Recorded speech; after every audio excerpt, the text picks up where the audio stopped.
raclette, c'est comme une raclette, sauf que c'est avec les pieds. Voilà. On étale le fromage sur les pieds et on les mange. Alors évidemment, faut être souple, hein. Et puis bon, moi j'ai des grands pieds, je fais du 43. Donc au-delà d'avoir des compétences physiques incroyables grâce à mes grands pieds, j'ai bien sûr plus de fromage quand je mange une raclette. Voilà.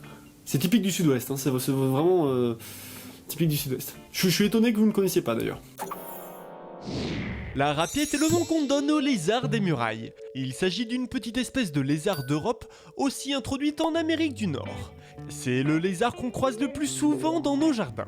Il est de couleur variable, parfois brun, gris ou bien vert, et mesure environ 20 cm. On le trouve sur les vieux murs, dans les tas de pierres, les rochers et les recoins.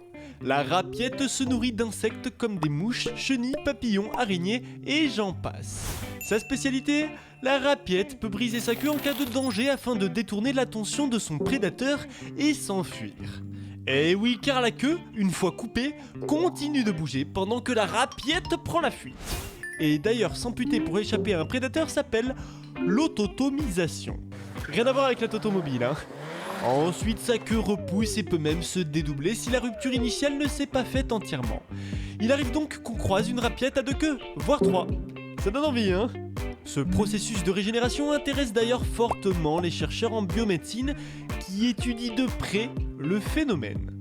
Ouais, dis donc, 2 queues, c'est presque un dragon le truc, hein. Moi je suis impressionné. Impressionné. Sur ce, je vous donne rendez-vous la semaine prochaine pour un nouvel épisode. Et en attendant, n'oubliez pas de me poser vos questions à l'adresse ci-dessous. Allez, ciao!